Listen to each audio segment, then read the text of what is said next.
छोटे से गांव में मोहन अपनी पत्नी और बेटे के साथ एक छोटे से घर में रहता था। मोहन के माता पिता बचपन में ही गुजर चुके थे, इसलिए वह धनीराम के यहाँ मजदूरी करता था। उसकी पत्नी कुंती एक बड़े जमींदार के घर पर साफ सफाई का काम करती थी। दोनों पति पत्नी मिलकर खूब मेहनत करते थे और अपने बेटे राजू के साथ कठिनाई भरा जीवन व्यतीत करते थे।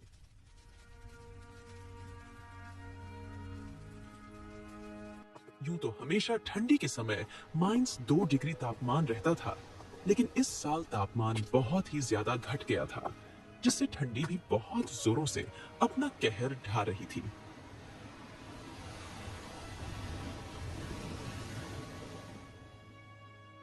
इस वजह से सुल्तानपुर गांव के लोग बहुत ही ज्यादा ठंडी के कारण डरे हुए थे और परेशान थे। दिन हो या रात, लोग ठंडी के कारण बहुत परेशान थे।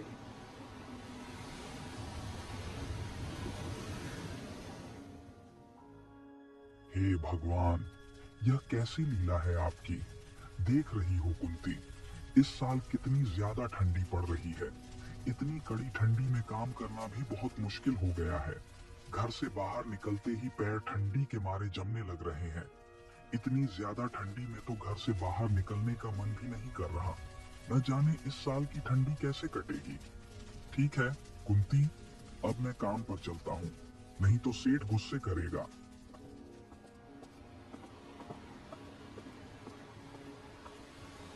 राजू बेटा, तेरे पापा काम पर चले गए और मैं भी अब जा रही हूँ काम पर।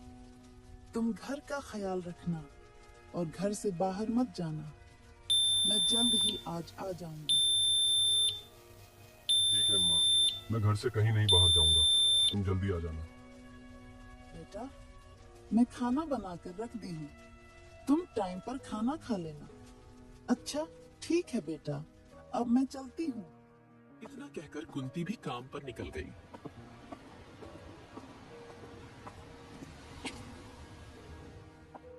थोड़ी ही देर में कुंती जमींदार के घर पहुंची। जमींदार, जो स्वभाव से बेहद कठोर और क्रोधी था, अलाव के पास खड़ा हुआ अपने सेवकों पर चिल्ला रहा था। तभी जमींदार की नजर कुंती पर पड़ी और वह कुंती के ऊपर चिल्लाते हुए बोला, अरे कुंती, इतनी देर से आ रही हो? तुम्हें पता भी है कि इस ठंड में मेरे आदमी घर का काम जल्दी खत्म करना चाहते हैं। लगता है काम की कीमत नहीं समझती हो। मालिक, माफ कीजिए, आज ठंड इतनी ज्यादा थी कि जल्दी उठ नहीं पाई, लेकिन मैं जल्दी जल्दी सब काम निपटा दूंगी। बस बहाने बनाना तो तुम्हें आता है। अगर आज से काम में कोई भी कोताही हुई तो तुम्हारा हिसाब कर दूंगा। याद रखना, तुम्हारी जगह लेने वालों की कमी नहीं है। जमींदार की यह सब बातें सुनकर कुंती को बहुत दुख हुआ, लेकिन उसकी मजबूरी थी। वह चुपचाप अपना काम करने ही जा रही थी।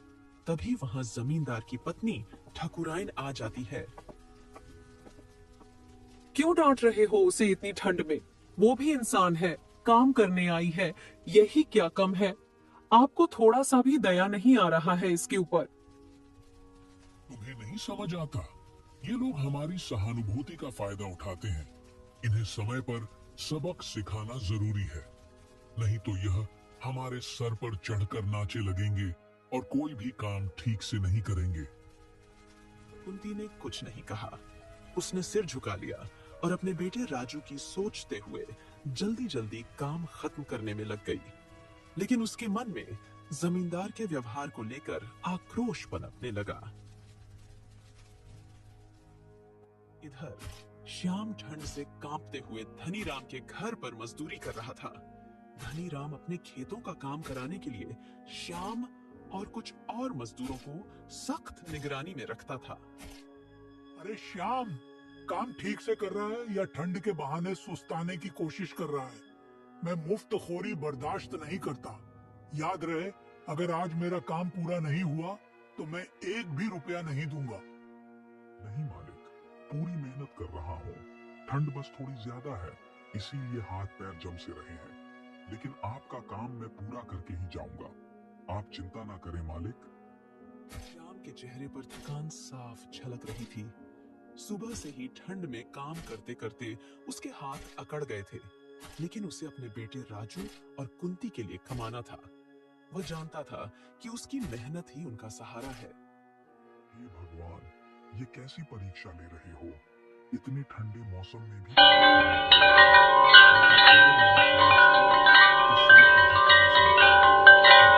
चलेगा। दिन धीरे धीरे ढलने लगा। श्याम ठंड में किसी तरह काम निपटाकर घर लौटने की सोच रहा था, लेकिन धनीराम ने उसे और देर तक रोक लिया। आज का काम पूरा करके ही जाना, समझा? नहीं तो कल से मत आना। अगर थोड़ा सा भी काम छूटा तो समझ तेरी नौकरी गई। जी मालिक, जैसा आप कहें। श्याम ने मन ही मन धनीराम को कोस रहा था, लेकिन उसे कुछ कहने की हिम्मत नहीं जुटा पा रहा था। उसकी मजबूरी ने उसे चुप करा कर रखा था। और इधर भी सुल्तानपुर गांव में ठंड अपने चरम पर थी। गांव के लोग ठंड से कांपते हुए अपने अपने घरों में दुबके हुए थे।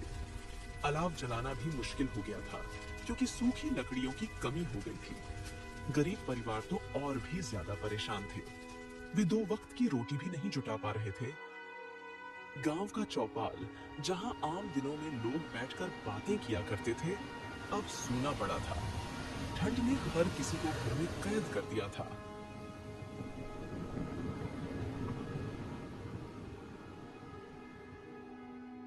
गांव का बुजुर्ग रामलाल, जो अक्सर गांव वालों को इकट्ठा कर कोई न कोई उपाय बताता था, इस बार भी चौपाल पर पहुंचा। उसने 4-5 लोगों को इकट्ठा करके कहा, अयो, ये ठंड बहुत भयानक है। अगर हम सब मिलकर कोई उपाय नहीं करेंगे तो कई लोग इसकी चपेट में आ जाएंगे। हमें जंगल से और लकड़ियां लानी होंगी और हर घर में अलाव जलाने की व्यवस्था करनी होगी। पर दादा, जंगल तक जाने की हिम्मत कौन करेगा? इतनी सर्दी में तो पैर भी जम जाते हैं और लकड़ियां काटने में पूरा दिन लग जाएगा। बेटा, डर से कुछ नहीं होगा।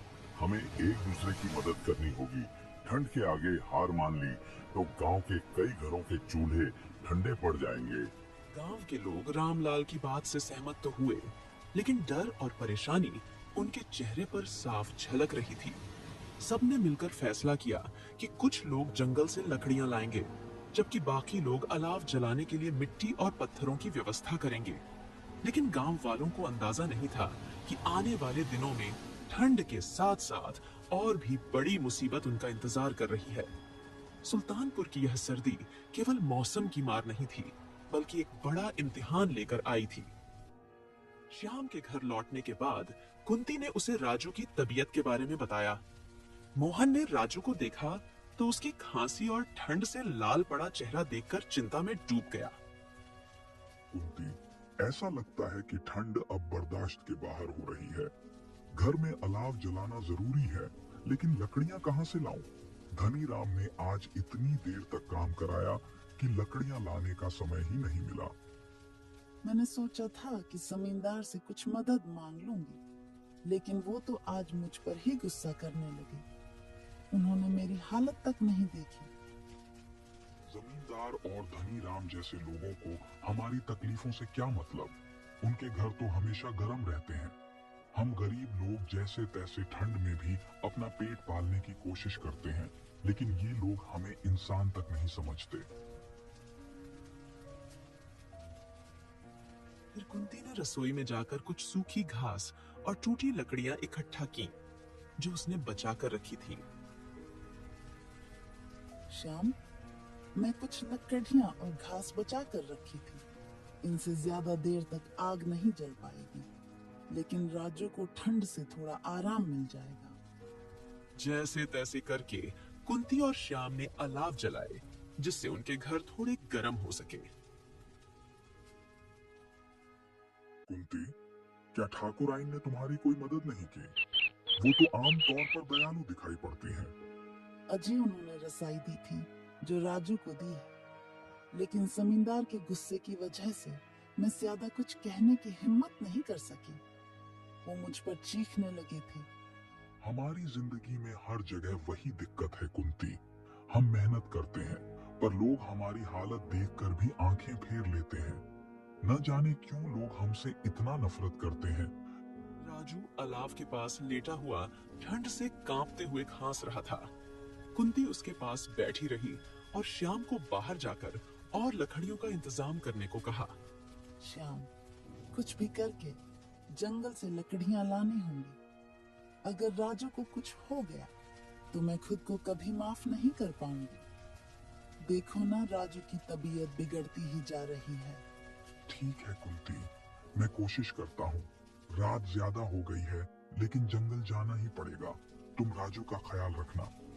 फिर श्याम आधी रात को लकड़ी लाने के लिए जंगल की ओर निकल पड़ा।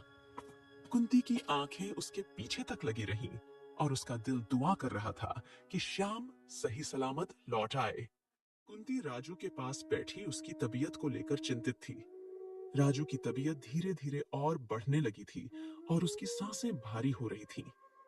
राजू बेटा, सब ठीक हो जाएगा। तेरे पापा अभी लकड़ियां लेकर आएंगे, फिर हम आग जलाएंगे और ये ठंड तुझे परेशान नहीं करेगी। बस थोड़ी हिम्मत रख बेटा। राजू ने अपनी माँ की ओर देखा। उसकी मासूम आंखों में दर्द और थकावट साफ झलक रही थी।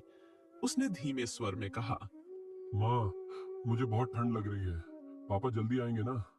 हाँ बेटा, तेरे पापा अभी आएंगे। तू चिंता मत कर, मैं तेरे साथ हूँ। भगवान सब ठीक करेंगे। कुंती ने अपने आंसू छुपाने की कोशिश की, लेकिन उसके दिल में अजीब सा डर घर कर गया था।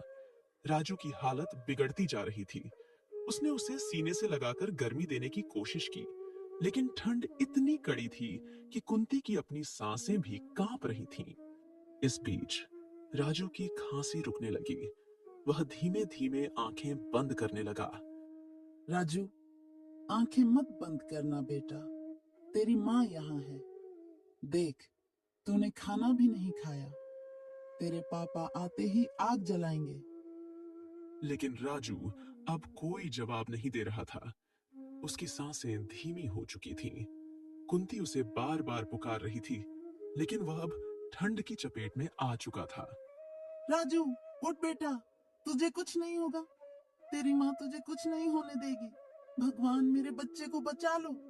कुंती ने राजू को जोर से सीने से लगाया और चीख चीख कर रोने लगी। उसकी चीखें पूरे सुल्तानपुर के सन्नाटे को चीर रही थीं। थोड़ी देर बाद जैसे ही श्याम घर पर आया, वह देखा कि कुंती बिलख बिलख कर रो रही है। फिर उसने कुंती से पूछा, कुंती, ये क्या हुआ? और राजू की आंखें क्यों बंद है? राजू को क्या हुआ? हमारा बेटा, तुमने हमारा बेटा हमसे छीन लिया। हम उसे बचा नहीं सके। दोनों पति पत्नी ठंड से हार गए थे। उनका बेटा, उनकी पूरी दुनिया अब नहीं रहा।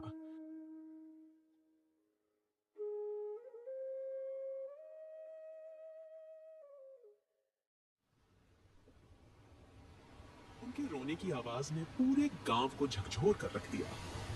यह ठंड सुल्तानपुर के कई घरों को ऐसे ही दर्द दे रही थी, और यह सिर्फ एक परिवार की नहीं, बल्कि पूरे गांव की त्रासदी बन चुकी थी। राजू की मौत के बाद कुंती और श्याम के जीवन में एक सन्नाटा छा गया। वह छोटा सा घर जो कभी उनके बेटे की हंसी से गूंजता था, अब एक सुनसान खंडहर जैसा लगने लगा था।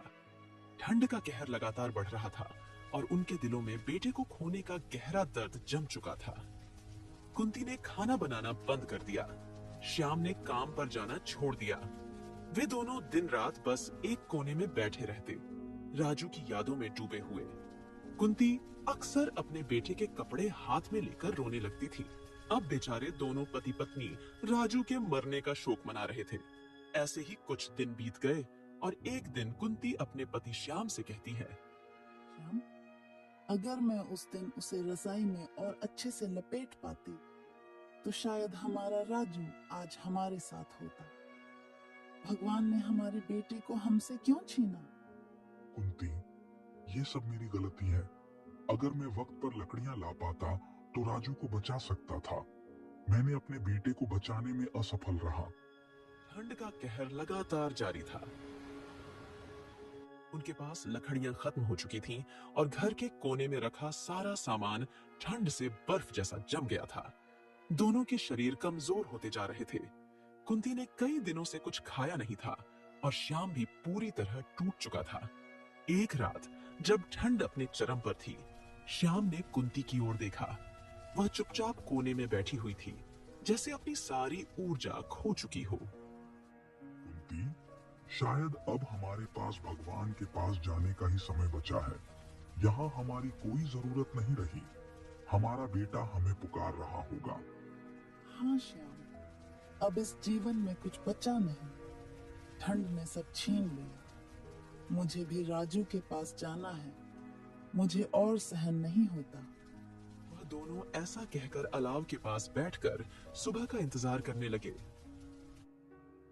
अगली सुबह गांव वालों ने श्याम और कुंती को घर के अंदर एक दूसरे का हाथ पकड़े ठंड से जम चुके पाया।